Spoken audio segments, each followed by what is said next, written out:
to get underway. I'm cutting you off. You gave me your answer. Let's get into this one, gentlemen. I'm excited for this. We've only got a few rounds to go.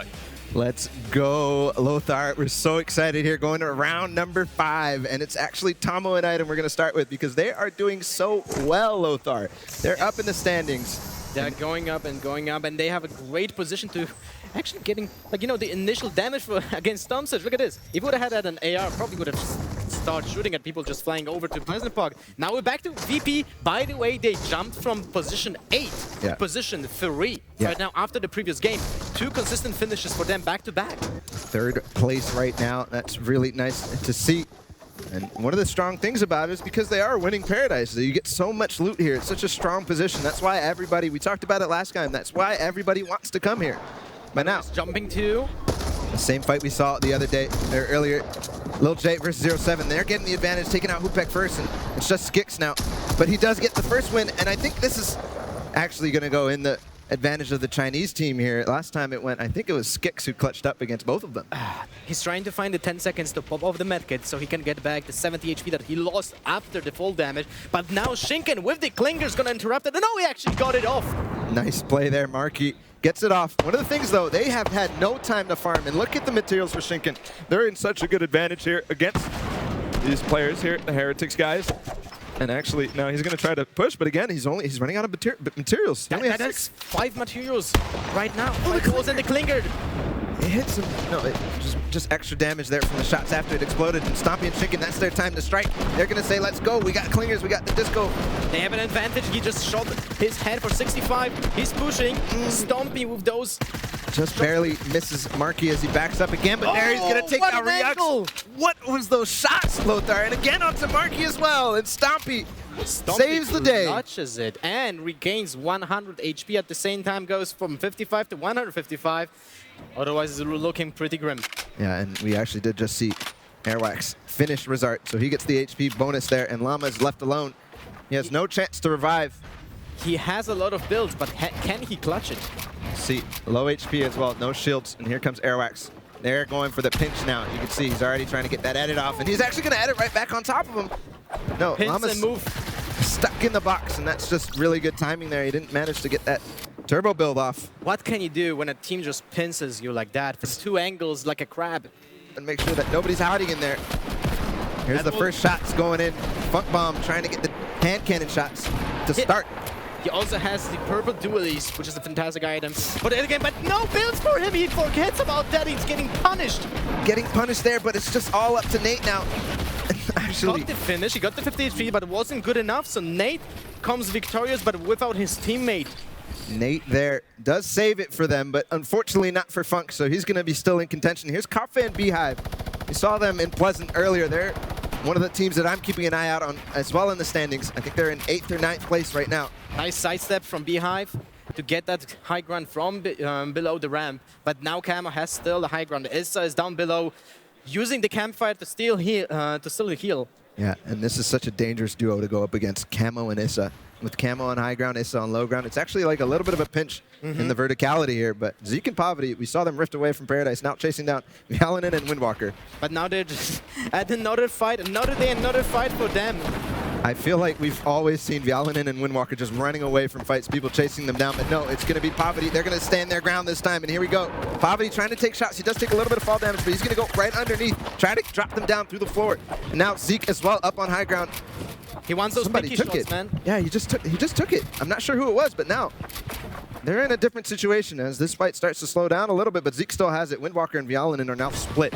They are split. I don't think they have any rifts. There's no way of just getting here without winning this fight. And so we got the new zone. They have quite a ways till that starts moving, but they are way away from it. So they're going to decide what the opportunity here is. What is the opportunity cost in terms of position versus getting for this fight? As Windwalker and Vialanen start to turtle. They have the ultimate low ground. Ooh. Oh, but he got just... How did he get in there? That wall just went down. He gets the edit as well, and Pavy jumps down, but he's not going to finish it. And Vialanen comes from the side, so he wins that. And now it's all up to Vialanen onto Zeke. And he's gonna... Zeke got it. Zeke got it, but he's alone as well. No, Pavy is still alive with few HP points, so he wasn't finished. What a clutch there by Zeke. That was so scary as he was running in there. Pavy was He got that wall, edited it, and then all of a sudden, the team collapsed on him. And you know what happened later? Valiant, after the knock, wanted to finish Pavy, so he shot him with the shotgun, but didn't get lethal damage, so he couldn't heal. And I think that was instrumental to his loss.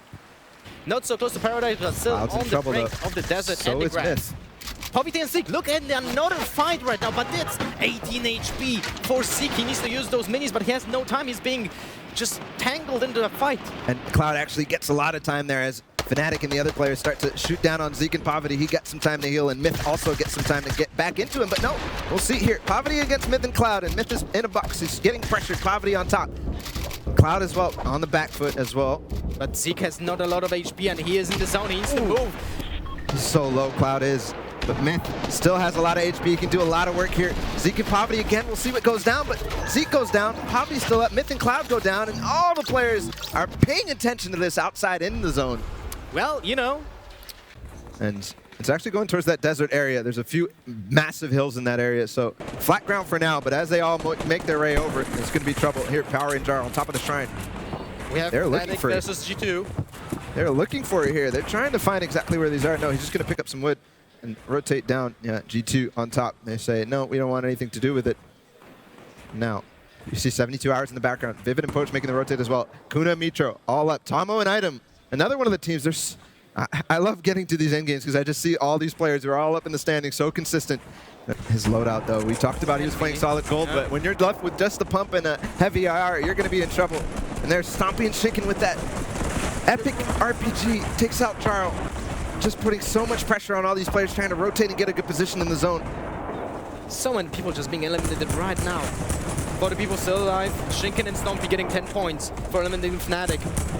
25 players, or 25 duos remaining now as well, so everybody's starting to get those placement points every time a duo goes down. Mitro in trouble as well. He's by himself. We saw Kuna get eliminated in the feed earlier. Vinny and Zexro still up. Demo as well. Demo with the LM on motor. Very important, gives him the ability to just move a little bit in front. This VP team so impressive, always having the high ground. We talked about why they have it here, but it's still going to be time to continue to hold it. And we'll see. It's going to probably go down the hill. Where's that zone? We'll see in a sec. That Demo is goes so down. important right now. The context of the next zone gives so many teams like the ability to take advantage of their builds and their movement items. But now Nero is just being pinched in this storm. He gets eliminated at the end of Devil's One there. Now E11 in a hard spot as well. Everybody taking all the advantage, all the time to take those shots that they can. And there, SSK7 dropping down on jam side. We'll see Boyer takes out Eric. There's so much mobility being used now. Everybody's starting to leech on everybody else. And look at this. This is actually crazy by 7 SSK7. He's tarping so far on high ground. He is carpeting, but he is... Oh, no, never mind! Who it is? It's Provoked and Tux again. They take high ground with the rift that they had. And unfortunately, they have to be careful. Remember, that is such a small carpet. There's only one line there. And now, jam side, this is the last one from SSK7. He tries to stay alive. He has the HP to stay in zone right here, and he's going to get away from that player. Now, he makes it back into zone. He still has a chance here. Animal and Aspect as well going for high ground. You can see them right now. Crippa Boyer, Stompy Shinken still up. Aspect and Animal taking the ultimate high ground right now. They're going to gatekeep everyone else from this position, carpeting in front. They're getting so much positioning right now, so much space, so much room to breathe. This is so nice from them, that high ground. We saw how good it was for Provoked and Tux. They lost it just now, but Aspect and Animal, we'll see what they can do from high ground, see if they can have a perfect end game. And now, Vinny as well up, Sinu goes down, Poach actually alive as well. Launcher, what was that? That was so many players just fell, and Animal and Aspect, they decide, hey, actually this is the time I want to go down. And it's going over this water here, right in the fatal. There, Aspect picking up one more. Boyer goes down to Poach. Kinstar goes down to as well. 6 players remaining. Already 4 of them on the Sentinels right now here. Using that campfire as he does. It's actually Vinny versus Hunter versus Aspect and Animal. We've seen this situation already. Let them fight down on low ground and then clean up the remains. There it is. There it goes. Hunter as well. And Animal and Aspect are Standees coming in, and look at that, moving up into 3rd place, but not being able to quite dethrone Vinny and Zexro, who are holding on to that 1st place, gentlemen. Look at that, 250 for both Sentinels and VP. Oof. That's a doesn't get much closer. Game. It literally doesn't get any closer. It does not exactly get much closer at all. But one of the things I wanted to talk about there on that first page, Zexro and Vinny are 30 points ahead. That's starting to become a nice lead for them. And here, the 2nd page, Crippa and Boyer, all these players starting to fall, the players we were tracking, but Provoked and Tux, They had 2 strong games in a row. They get all the way to 12th place. I'm not sure where they were before, but such strong performances from them. Game back-to-back. We saw Demo and his teammate there. They've sort of fallen away from what they had a really good start. Demo and Bizzle, they've had a couple of games where they haven't been able to quite put in the performances they did early. But, I mean, Lothar, what are you taking away from these standards? What I take away is that